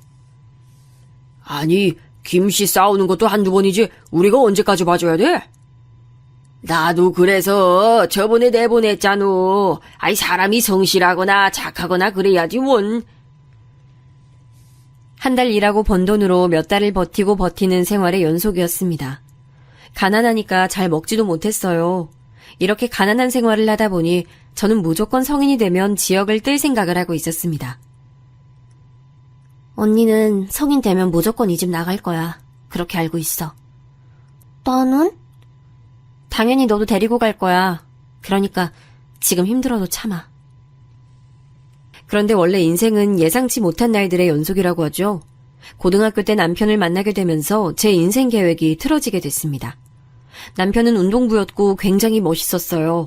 제가 돈이 없어서 학교에서 급식 도우미를 했거든요. 이걸 하면 급식을 무료로 먹을 수가 있어서요. 그걸 하면서 운동부라 급식을 빨리 먹는 남편과 친해지게 됐습니다. 은영아, 오늘도 나 밥 많이 주라. 이따 훈련할 때 배고플 것 같아. 네, 여기 모자라면 더 말해. 너만 몰래 더 줄게. 남편은 운동부라 다른 반 친구들과 친하지 않았어요. 저도 불우한 가정환경 때문에 친구가 많지 않았죠. 그래서 그때부터 우리는 서로가 인생에서 가장 친한 친구였답니다. 그래도 남편이 있어서 고등학교 생활을 제대로 마칠 수 있었다고 생각할 정도로요. 고등학교를 졸업하고 저는 실제로 동생을 데리고 서울로 무작정 올라갔습니다. 여기서 성공했다면 얼마나 더 제 인생이 극적이겠어요. 저는 남편이 엄마 몰래 준 돈으로 서울에 갔는데 한 푼도 벌지 못하고 다시 고향으로 오게 됐습니다. 아무것도 모르는 갓 성인이 된 저를 원하는 곳은 없었거든요. 공장이라도 들어갈까 싶었는데 받아주는 곳이 없었습니다. 그렇게 다시 고향으로 돌아왔고 저를 기다리던 건 아버지의 욕설이었어요. 네 엄마랑 너랑 똑같아. 너도 집 나가. 다 필요 없어. 다 필요 없어! 아버지는 저와 동생을 보자 무작정 집에 있는 모든 물건을 던지기 시작했어요. 너무 과격한 행동에 집안 살림이 다 거덜나는 줄 알았습니다. 안 그래도 서울에서 상처만 받고 돌아온 저에게 아버지의 행동은 너무 힘들었어요. 그때 얼마나 엄마가 그리웠는지 모릅니다. 무작정 엄마의 친정이라는 부산을 찾아가고 싶었죠. 그런데 부산에 가도 제가 서울에서 그랬던 것처럼 똑같이 아무 성과를 내지 못할까 두려웠습니다. 고향에 유독 공장이 많다고 했잖아요. 그래서 저는 공장에 들어가게 됐어요. 그래도 저런 아버지라도 일단 집이 있으니 동생이 있을 곳이 있으니까요. 숙식이 제공되는 공장이었는데 일부러 출퇴근하며 돈을 벌었습니다. 물론 번 돈은 아버지의 술값으로 거의 지출됐어요. 그래서 저는 마지막 조치를 하기 시작했죠. 집에 돈을 들고 가면 아버지는 기가 막힌 능력으로 다 돈을 찾아냈거든요. 제가 몰래 이불빛이나 그릇 사이에 돈을 넣으면 아버지는 하루 만에 찾아 소주를 사는데 지출했습니다. 그럼 내가 이 돈 가지고 있으면 되는 거지? 알겠어. 준성이 너밖에 믿을 사람이 없다. 아버지 도저히 못 믿어. 저는 그래서 그때 남편에게 많이 의지했어요. 공장에서 힘들게 번 돈을 다 맡기면서 우리는 전보다 돈독해졌습니다. 제 목표는 이렇게 3년을 일하고 동생을 데리고 고향을 떠나는 거였어요. 남편과도 충분한 대화 끝에 같이 서울에 가자고 결정했죠. 남편도 어차피 운동하던 사람이라 경기에 나가고 그러려면 서울이 편했거든요. 그런데 우리의 계획은 실행도 할 수가 없었습니다. 왜냐하면 제가 예상치 못하게 임신하게 됐거든요. 처음엔 믿지 않았어요. 믿을 수 없어. 지워야 돼. 내가 이 아이를 낳아 키울 수가 없어. 아니야, 잘 생각해봐. 우리 낳아서 키우자. 내가 책임질 수 있어. 그때 저는 무조건 지우자고 주장했는데 남편은 강경하게 반대했어요. 그러면서 이번 기회에 차라리 결혼해서 살자는 말을 했죠. 너무 어렸던 나이라 사실 그때는 아무것도 몰랐습니다. 본인이 다 책임진다는 남편이 멋있어 보였죠. 그리고 무엇보다 제가 결혼하면 이 지긋지긋한 집을 탈출할 수 있다는 생각에 가슴이 뛰기 시작했습니다. 그때도 아버지는 매일 술을 마셨고 제 얼굴만 보면 돈을 달라고 소리 질렀거든요. 그 현실에서 벗어나고 싶은 마음이 아주 컸습니다. 그리고 무엇보다 남편은 그때 우리 동생을 데리고 시댁으로 오라고 했어요. 그 말 하나로 저는 결혼을 결심했습니다. 하지만 결혼은 현실이었어요. 장난하니? 가서 당장 지워! 네가 막말로 우리 아들 나이를 가진지 아닌지 어떻게 알아? 너희 엄마 도망간 것처럼 너도 도망가면 어떡할 건데? 남의 집 귀한 아들 인생 망치지 말고 썩 꺼져! 큰맘 먹고 남편과 시댁으로 인사를 갔더니 시어머니는 저에게 소금을 뿌리며 반대하셨습니다. 너무 놀란 저를 남편이 막아서자 시어머니는 머리를 부여잡고 쓰러지셨습니다. 그때 굳어있던 저를 달래줬던 건 바로 시아버지였어요. 많이 놀랐지? 그래, 일단 임신했다니까 몸 관리가 우선이다. 집에 있기 힘들면 우리 집으로 와. 동생도 데리고 와도 괜찮아. 감사합니다. 무슨 소리를 하는 거야? 절대 안 돼. 내 눈에 흙이 들어가도 안 된다고. 아유, 내 인생. 그래도 우리 집안 씨를 임신했는데 너무 그러지 마. 괜찮다, 괜찮아. 시어머니는 격렬하게 반대하셨지만 시아버지는 그런 저를 받아주셨습니다. 그렇게 저는 시댁으로 들어가서 살게 됐어요. 친정에 가서 동생을 데리고 오는데 역시나 아버지는 제 앞을 가로막고 소리를 지르셨죠. 그때 남편이 같이 가서 막아주지 않았다면 무슨 일이 일어났을지 모릅니다. 마지막까지 술주정하며 저를 괴롭히는 아버지를 보니 결혼하는 게 최선이라는 생각이 들었어요. 어떻게 보면 결혼은 제 유일한 도피처였습니다. 벌벌 떠는 동생을 데리고 시댁에 갔는데 역시나 시어머니는 저를 매우 미워하셨어요. 가만히 있지 말고 가게 나와서 일도 와. 결혼했으면 다 그렇게 사는 거야. 너 설마 임신했다고 유세 떨고 그러는 거 아니지? 아니에요. 그때 시부모님은 동네에서 가게를 하고 있었어요. 백반을 파는 작은 음식점이었는데 임신한 저를 불러 일을 시키셨습니다. 동네 사람들이 제가 여기서 왜 일하냐고 물으면 시어머니는 매번 한숨을 쉬며 대답하셨죠. 아유, 순진한 우리 아들 꼬셔서 임신했어요. 내가 진짜 미친다니까. 아유, 지 엄마 닮아서 저러다 도망갈지 누가 알아. 저는 그러면 그럴 때마다 못 들은 척을 하며 음식을 날랐습니다. 그리고 차라리 저런 구박을 받아도 친정아버지와 사는 게 더 싫었거든요. 무엇보다 동생이 더 안전했어요. 친정에선 아버지가 매일 물건을 던지고 욕설을 내뱉었는데 시댁은 눈칫밥은 먹어도 동생이 매일 공포에 떨며 잠들지 않아도 됐거든요. 그리고 무엇보다 시댁에선 저를 막아주는 사람이 2명이나 있었습니다. 바로 남편과 시아버지가 든든한 제 편이셨죠. 남편은 훈련하느라 집에 잘 오지 못했는데 집에 오면 제 옆에 딱 달라붙어 편을 들어줬고 시아버지는 시어머니가 저를 괴롭히면 옆에서 막아주기도 했고 몰래 과자를 주기도 하셨어요. 그리고 제 동생에게도 아주 잘 대해주셨습니다.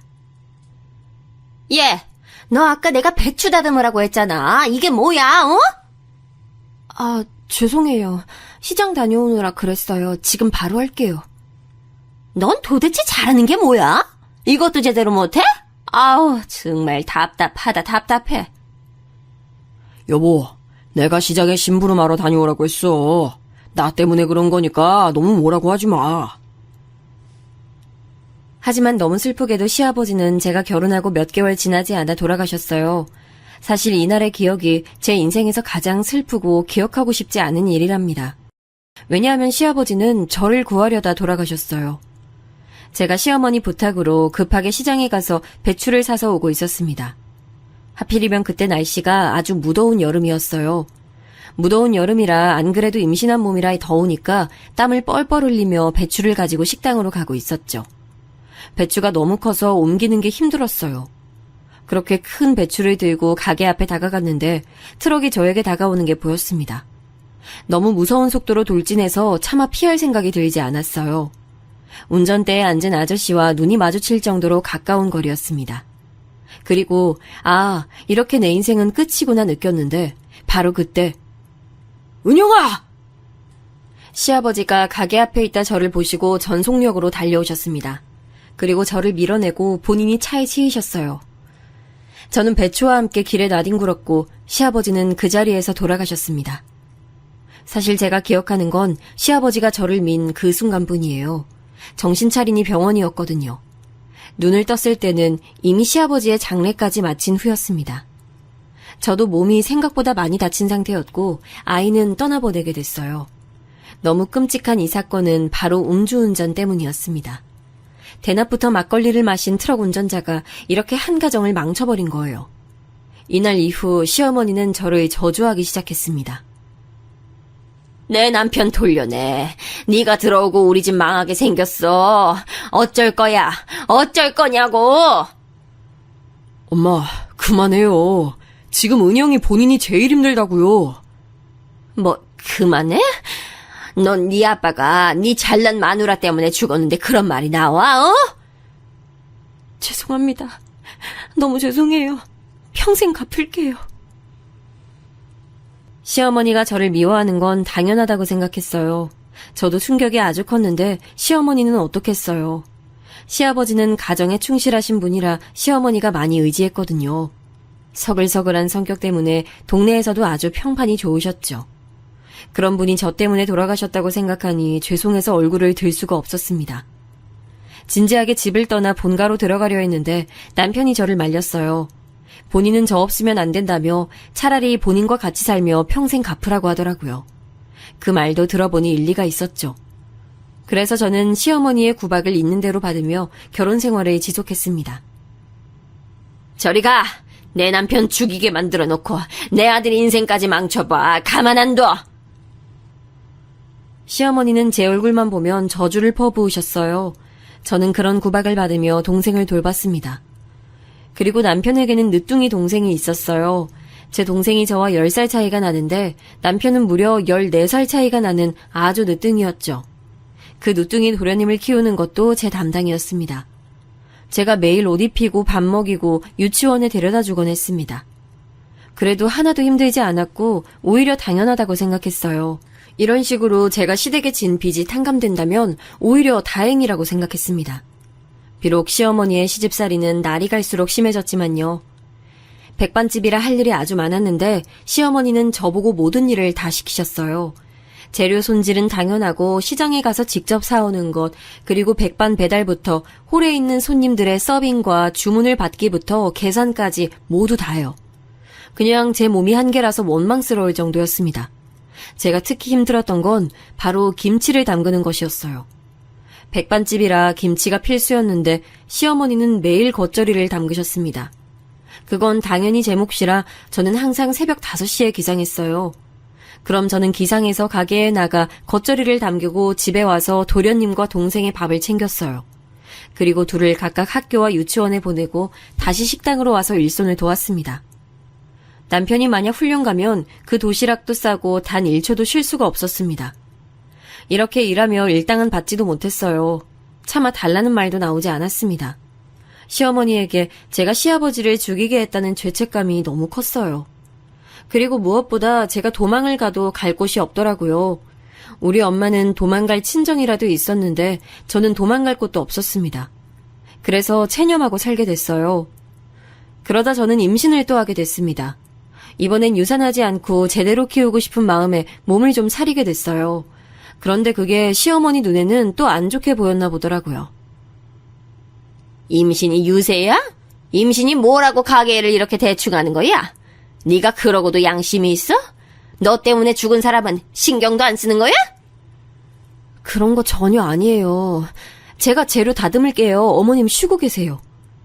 공짜로 먹이고 재워주는 거 고마워하라고. 세상 천지에 나 같은 사람이 어딨어. 안 그래, 어? 시어머니는 제 얼굴만 보면 괴롭히고 싶어 안달이 난 사람처럼 행동했습니다. 그래서 저는 최대한 그림자처럼 시어머니 눈에 안 띄려고 노력했어요.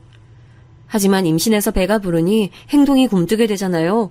시어머니는 그런 제가 거슬린다고 대놓고 신경질을 부리셨습니다.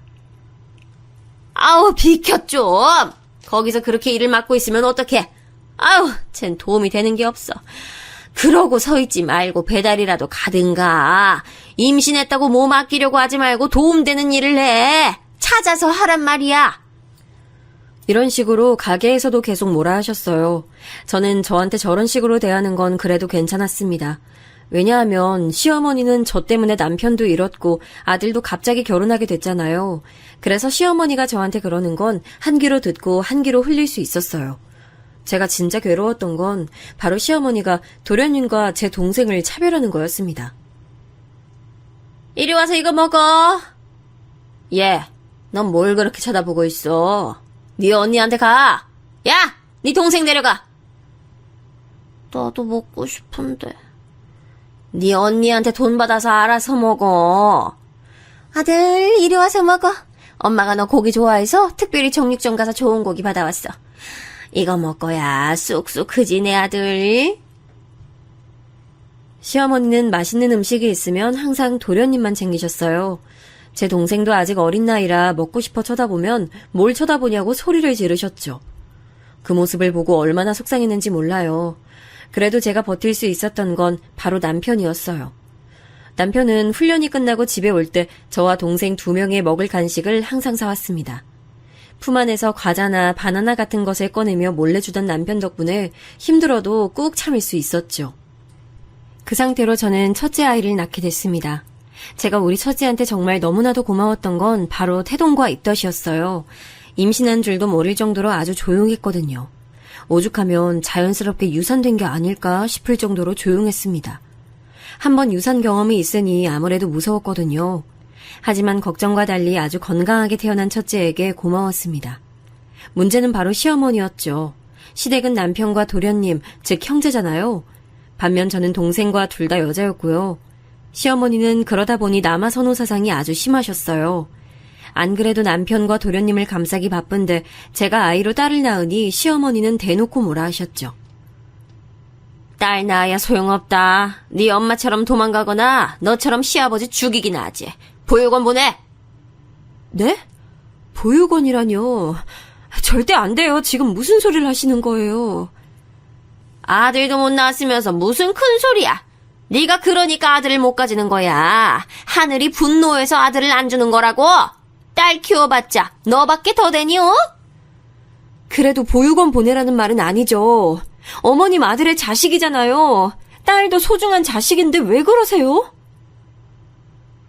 시어머니는 제가 아들이 아닌 딸을 낳았다고 저를 더 구박하기 시작했습니다. 저를 애초에 눈엣가시로 여기던 분이라 더 심해졌죠. 그 모습을 보고 오히려 가게 사장님들이 괜찮냐고 물으셨죠.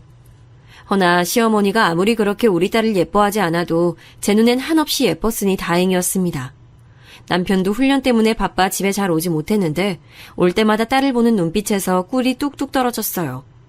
남편이 저에게 잘하니 시어머니는 아들을 뺏긴 기분이 들었는지 저를 더 괴롭혔습니다. 제가 걸레로 바닥을 닦는 걸 뻔히 봤으면서 신발을 신고 더럽히는 것부터 요리한 게 마음에 안 든다고 큰 소리로 뭐라 하는 것은 너무 흔한 일이었어요. 집안일도 제가 하나부터 10까지 다 했는데 그것도 다 마음에 들지 않는다고 하셨어요. 그래서 저는 하루에 빨래부터 요리, 청소까지 하느라 몸이 죽어나는 줄 알았습니다. 남편이 운동하러 집에 없는 날이 많다고 했잖아요. 그래서 육아도 오로지 제가 혼자 전담하게 됐습니다. 혼자서 도련님과 동생 그리고 우리 첫째까지 돌보는데 이러다 죽는 거 아닌가 생각이 들 정도로 힘들었어요. 그래서 저는 식당에서 일하다 기절도 하게 됐죠. 아주 네가 나를 얼마나 창피하게 하려는지 기가 막힌다. 동네 사람들한테 아예 전단지라도 나눠주지 그래? 날 창피하게 하려고 하는 거면 성공이야. 아유, 속 터져. 엄마, 그만해요. 왜 이렇게 은영이를 못 잡아먹어서 그러세요? 제가 옆에서 봐도 엄마 너무 심해요. 이 자식 키워봤자 소용없네. 네 딸도 꼭 너처럼 부모 마음 몰라주길 바란다. 너 꾀병 아니야? 어머니, 꾀병 아니고 너무 힘들어서 그래요. 저 오죽하면 시장에서 사장님들이 안쓰럽게 여기신다고요. 남들이 다 저보고 불쌍하대요. 영양실조로 쓰러진 제 앞에서 남편과 시어머니는 둘이 싸우기도 했을 정도였습니다. 시어머니는 제가 꾀병으로 저런다고 마구 욕을 하셨어요. 하지만 꾀병이 아니고 진심으로 너무 힘든 나날의 연속이었죠. 혼자 아기띠를 어깨에 메고 시장에 가서 재료를 살 때 시장 사장님들이 저를 안쓰럽게 여기셨어요. 그래서 잠깐 쉬다 가라고 해주셔서 남의 가게에서 쉴 정도로 저는 힘들었습니다. 그래도 버티는 또 다른 이유는 바로 동생이었습니다. 동생이 또래에 비해 느리다고 말했잖아요. 그래서 저는 항상 머릿속에 동생이 있어요. 그런 동생을 언제까지 시댁에서 같이 살 수는 없으니 몰래 비상금을 모으기 시작했습니다. 시어머니 몰래 현금을 하루에 조금씩 빼서 돌렸어요. 제가 종일 집안일부터 가게 일을 하며 현금이 모이면 소액을 모으기 시작했죠. 그리고 동생이 성인이 되면 비상금을 주고 네 살 길 찾아 떠나라고 할 예정이었습니다. 시어머니가 동생에게 잘 대해주셨다면 저도 이러지 않았을 거예요. 그런데 매일같이 차별하고 괴롭히니 저도 어쩔 수 없었습니다. 또 도련님이 하도 시어머니가 감싸고 도니까 저와 동생을 본인도 막대했거든요. 형수님, 이거 너무 맛이 없잖아요. 다시 해줘요. 도시락에 이런 거 넣지 마요. 야, 너 지금 형수한테 뭐 하는 짓이야? 장난해? 다신 그러지 마. 남편은 도련님이 저와 동생을 괴롭히면 꼭 저렇게 나서서 혼내줬어요. 남편 덕분에 제가 버틸 수 있었답니다. 그렇게 몇 년이 지나고 저는 둘째까지 가지게 됐어요. 시어머니가 하도 우리 첫째가 딸이라고 미워해서 둘째는 아들을 낳고 싶었습니다. 물론 시어머니가 우리 아이를 미워한다고 저도 미워하진 않았어요. 둘째는 첫째와 달리 태동도 심하고 입덧도 매우 심했습니다. 그래서 제가 너무 많이 고생했어요. 새벽 5시에 일어나서 몸을 일으켜야 하는데 잠에서 깨는 것도 힘들었습니다. 가게에서도 일하며 계속 힘들어하니까 오히려 단골 손님들이 제 몸에 걱정해 주셨죠. 아니, 괜찮아요? 혈색이 너무 안 좋아. 임신했는데 집에서 쉬어야지. 괜찮아요. 걱정해 주셔서 감사합니다. 제가 이렇게 손님들에게 걱정 어린 시선을 받으면 시어머니는 꼭 저를 뭐라고 하셨어요. 본인을 파렴치하고 못된 사람으로 만든다며 제게 절대 힘든 티를 내지 말라고 하셨죠. 저도 최대한 건강하게 살고 싶은데 상황이 그렇게 만들지 않았다는 것은 전혀 모르는 눈치였습니다. 그렇게 둘째 출산도 하게 됐는데 둘째도 딸이었어요. 첫째도 딸, 둘째도 딸이었습니다. 저는 자매라는 게 싫지 않았어요.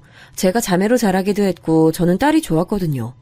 하지만 아들만 2명 키운 남아선호 사상이 가득한 시어머니가 문제였습니다. 아유, 필요도 없는 딸을 둘이나 낳아? 아들을 낳아야 할 거 아니야. 시어머니는 제가 아들을 낳지 못했다고 얼마나 구박하셨는지 몰라요. 그렇게 구박당하며 동생의 독립비용을 몰래 조금씩 모으고 있었는데 뜻밖의 일이 일어났습니다. 제가 가게에서 둘째를 등에 업고 일하고 있었어요. 그때 누군가가 가게로 들어왔습니다. 손님인 줄 알고 인사하려 얼굴을 들었는데 바로 가게로 들어온 사람은 엄마였어요. 엄마? 은영아, 아이고 내 새끼, 어떡해. 네가 아기를 낳았어? 아유, 엄마가 미안해. 엄마 맞아? 엄마야? 그래, 엄마야. 엄마 맞아. 마침 그때 가게에 시어머니가 안 계셨거든요. 그래서 저는 엄마와 눈물의 상봉을 했습니다. 동생도 학교에서 돌아왔을 때라 셋이 끌어안고 얼마나 울었는지 몰라요. 엄마는 저보고 그동안 고생 많았다고 미안하고 또 미안하다고 반복했습니다. 엄마가 너희한테 너무 미안해. 이렇게 갑자기 찾아와서 미안해. 아빠한텐 엄마 왔다고 절대 알리지 마. 너희만 알고 있어. 엄마 또 올 거야. 절대 너희 버린 거 아니야. 엄마 성공해서 꼭 찾아올 거니까 걱정하지 말고 있어. 알았지? 엄마는 저렇게 말하고 또 도망치듯 가게를 떠났어요. 제가 마지막까지 잡았지만 엄마는 미안하다고 대신 꼭 다시 돌아오겠다고 하고 떠났습니다. 엄마의 얼굴은 그대로였어요. 엄마를 더 붙잡고 싶었지만 정말 엄마가 다시 올 것 같았기 때문에 버틸 수 있었습니다. 동생도 엄마를 보고 나니 긍정적으로 생각하는 게 눈에 보였죠. 그때가 동생이 중학생이었으니 엄마가 다시 찾아오면 제가 마련한 비상금을 주고 둘이 살라고 하려고 했답니다. 그렇게 제가 버텨야 할 이유가 아주 많았어요. 아유, 얘, 넌 몸이 그렇게 느려서 어떡하니? 아유, 좀 비켜! 짜증나게 걸리적거려. 야, 손님 왔잖아. 빨리 가서 주문 받아. 아까 시장에 배달은 갔어? 그리고 두부 좀 가서 사와. 자, 겨울이니 김장하자. 100포기 정도는 혼자 할 수 있지? 난 옆집 한나 엄마랑 나들이 갔다 올게. 시어머니는 저를 마치 노예처럼 부렸습니다. 그때마다 저도 죄스러운 마음에 꾹 참으며 일했는데 어느 순간 한계가 오더라고요. 특히 우리 딸들은 죄가 없잖아요. 그런데 도련님 준다고 제가 해놓은 갈비찜을 먹지 말라고 하는 모습을 보고 저는 시어머니에게 뭐라 하기도 했습니다. 어머님, 갈비찜 제가 만들었어요. 식구들 먹으라고 아주 넉넉하게 했으니까 도련님 먹고 우리 애들이 먹어도 남아요. 이 갈비찜 재료 누구 돈으로 산 건데, 그거 내 가게에서 내가 번 돈이잖아. 제가 새벽부터 나가서 돕잖아요. 그리고 실질적으로 혼자 주문하고 계산하고 다 하는데 왜 그러세요? 먹을 걸로 그러지 말아요, 우리. 네가 내 남편만 안 죽였어도 이런 일 없었어. 이게 다 너 때문이잖아. 누가 일하래? 내 남편 돌려내! 시어머니는 꼭 분리하면 저 말을 꺼냈습니다. 몇 년이 지나도 사실 시아버지가 저를 구하다 죽은 사실은 변하지 않았어요. 그리고 그 사실은 저에게 상당히 큰 죄책감을 심어줬습니다. 시어머니가 저런 말을 하면 꼭 꿈에 시아버지가 나왔거든요. 물론 그럴 때마다 시아버지는 제 잘못이 아니라고 따뜻하게 웃어주셨습니다. 시댁은 식구들이 공부를 잘하는 사람이 없었어요. 시부모님부터 남편 그리고 시동생도요. 먼 친척들까지 합쳐도 변호사나 의사처럼 대단한 사람이 없었답니다. 시댁이 하필 큰 집이라 명절 때 다 같이 모이는데 모여도 거기서 거기인 직업들이었어요. 워낙 지방이라 아무리 잘나야 공무원이었죠. 제가 이렇게 말하는 이유는 바로 시간이 지나 도련님이 결혼할 나이가 됐습니다. 그동안 많은 일이 있었어요. 첫째로 동생이 성인이 되어 독립하게 됐습니다. 제가 몰래 모아놓은 돈을 주며 근처 광역시로 같이 가서 집을 구했어요. 둘째로 엄마가 찾아왔어요. 엄마는 저에게 했던 약속을 지켰습니다. 엄마한테 들은 내용으로는 엄마는 집을 나가서 친정으로 갔대요. 그리고 엄청나게 돈을 모으는 것에 정신을 집중했다고 했습니다. 아빠가 지긋지긋해서 떠난 건 맞지만 우리를 잊은 적은 없다고 했어요. 그리고 엄마는 다시 올 때 아주 많은 돈을 가지고 왔습니다. 은영아, 엄마 이제 돈 많아. 우리 이 지역 뜨자. 부산으로 가서 같이 살자. 엄마, 난 괜찮아. 어느 정도 적응하기도 했고. 일단 동생이 근처 광역시에 있어. 거기서 엄마가 둘이 지내. 저는 당연히 엄마와 함께 가고 싶었죠. 하지만 남편이 운동 코치로 우리가 나온 고등학교에서 일하고 있었거든요. 지역 이동을 하면 남편의 일자리를 잃는 거라 쉽게 그러지 못했습니다. 난 자기가 원하는 대로 했으면 좋겠어. 광역시에 가면 오히려 일자리가 많을 수도 있으니까 내 걱정하지 않아도 돼. 그렇게 말해주니 너무 고마워. 그럼 우리 진지하게 생각해보자. 나도 가서 어떤 일을 할지 생각해야 돼. 아이들 교육도 그렇고, 그리고 아버지도 그렇고. 그래서 슬슬 남편과도 시어머니와 도련님 몰래 이사 얘기를 다시 하고 있을 때였어요. 그때 도련님이 결혼한다고 여자를 데리고 온다고 폭탄 발언을 했습니다. 왜 폭탄 발언이냐고요? 도련님은 심각한 마마보이였어요. 시어머니가 도련님을 워낙 싸고 돌기도 했고 도련님도 시어머니 말에 꼼짝 못했거든요. 그래서 성인이 되고 대학을 가지도 않고 집에서 먹고 놀기 바빴습니다. 시어머니는 그런 도련님을 보고 절대 뭐라 하지 않으셨죠. 그러다 도련님은 바로 군대에 갔어요. 군대에서 2년을 보내고 돌아와서 광역시로 넘어갔습니다. 거기서 대학을 다니기 시작했어요. 그리고 예비 며느리라고 인사를 시킨다는데 무려 직업이 의사라는 소식을 들었습니다. 제가 앞서 말했듯 시댁엔 공부머리가 있는 사람이 없어요. 그건 도련님도 마찬가지였죠. 다만 다른 점이 있다면 도련님은 얼굴이 잘생겼어요. 돌아가신 시아버지가 굉장히 미남이셨는데 그대로 닮았습니다. 그 외모로 놀기 바빴는데 어떻게 의사를 만나더라고요. 예비 며느리가 의사란 소식을 듣고 시어머니는 당연히 좋아하셨습니다. 아니, 좋아하는 수준을 넘어 자랑하기 바빴어요. 아직 결혼식 날짜도 잡지 않았는데 누가 보면 이미 결혼한 줄 알았을 거예요. 아니, 그래서 우리 둘째 며느리가 의사야. 아우, 나도 드디어 호강하나 봐. 의사라니까. 아우, 무슨 일이야. 사장님 좋겠네. 아주 그냥 며느리들이 굴러들어온 복이야. 어? 아니, 둘째 며느리만 복이지. 의사라니까. 내가 다른 건 몰라도 아들들은 잘났어. 시어머니는 들어오는 손님마다 예비 며느리가 의사라고 자랑하기 시작했어요. 그 모습을 보고 손님들이 제 칭찬을 하면 아니라고 부정하거나 말을 돌리셨죠. 상처받진 않았습니다. 워낙 시어머니의 그런 모습이 익숙했거든요. 사건이 발생했던 날은 바로 예비 동서가 시댁에 첫 인사를 하러 온 날이었습니다. 그날은 토요일이었는데 시어머니는 월요일부터 동서맞이 준비를 하기 시작했어요. 시장에 가서 고급 한우를 주문하고 명절이나 제사 때도 하지 않았던 요리를 준비했습니다.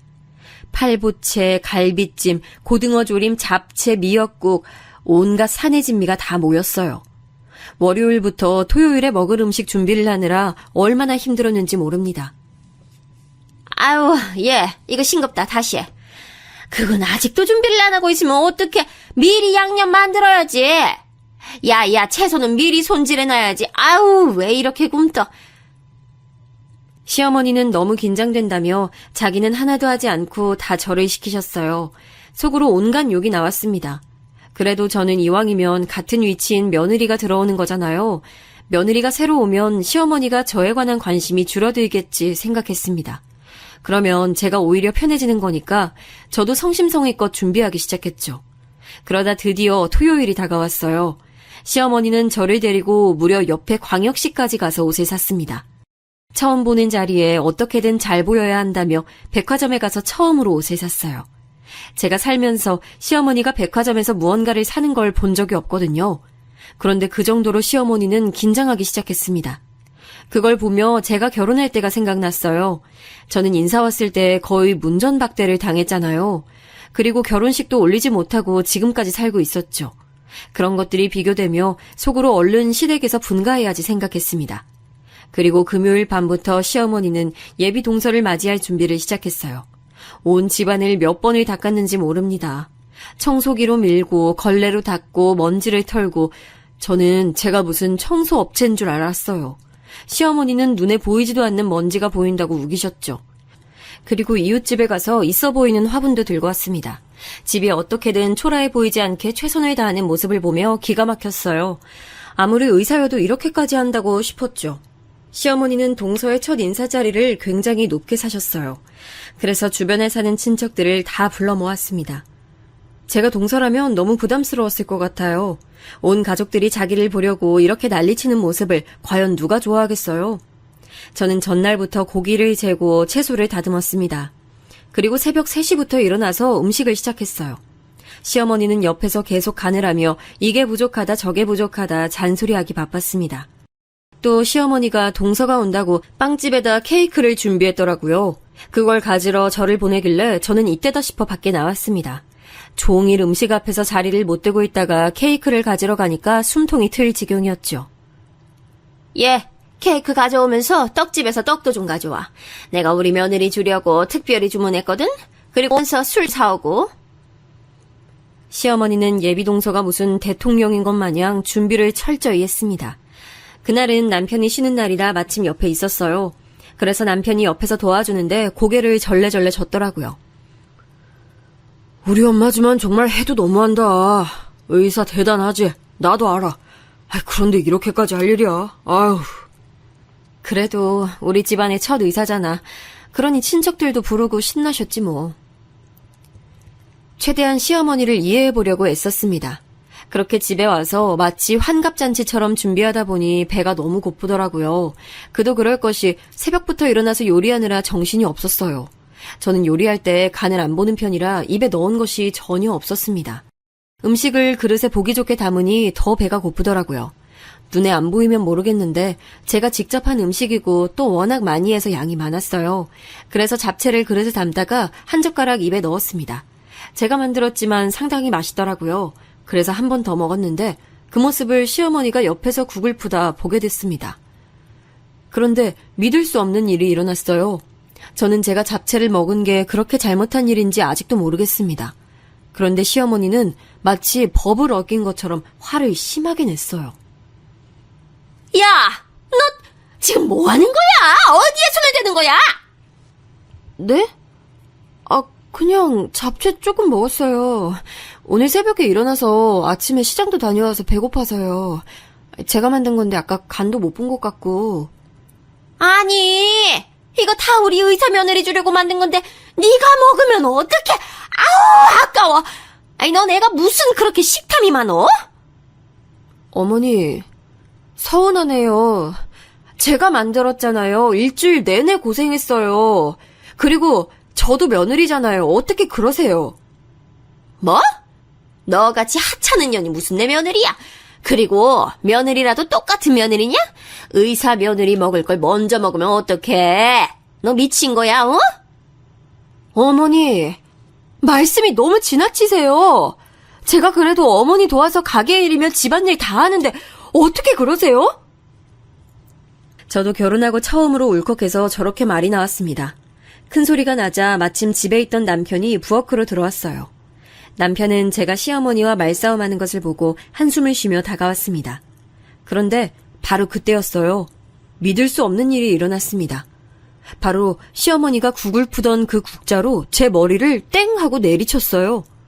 전 처음에 머리를 맞고 아무 생각이 들지 않았습니다. 그냥 현실이 아닌 것처럼 느껴졌어요. 제가 아버지가 어렸을 때부터 워낙 집안 살림은 던져서 거기에 대한 트라우마가 심하거든요. 남편도 그걸 알아서 제 앞에서 항상 조심해요. 그런데 시어머니에게 국자로 머리를 맞을 줄은 상상도 하지 못했습니다. 그리고 그 순간 저보다 남편이 화를 내기 시작했어요. 남편은 제가 준비한 요리를 죄다 쓰레기통에 버리기 시작했습니다. 열심히 준비한 걸 다 버리니 시어머니는 당연히 난리가 났죠. 아들, 뭐 하는 거야? 왜 이래? 곧 의사 며느리 도착할 시간이야. 아우, 제발 엄마 그만! 그놈의 의사 며느리. 걔가 우리 집에 진짜 시집 온대요? 오늘 그냥 얼굴 보러 오는 거잖아요. 그리고 걔만 며느리야, 어? 그럼 은영이는? 이제껏 결혼해서 집안일부터 가게까지 혼자 일 다 했는데 쟨 챙기지도 않고. 이제 아무리 그래도 의사랑 같어? 어? 아, 의사 며느리가 쟤랑 같냐고. 똑같은 며느리지 그럼. 이 음식도 다 은영이가 만들었는데 엄마는 양심이 어딨어요? 됐어. 나도 옆에서 보면서 참을 만큼 참았어요.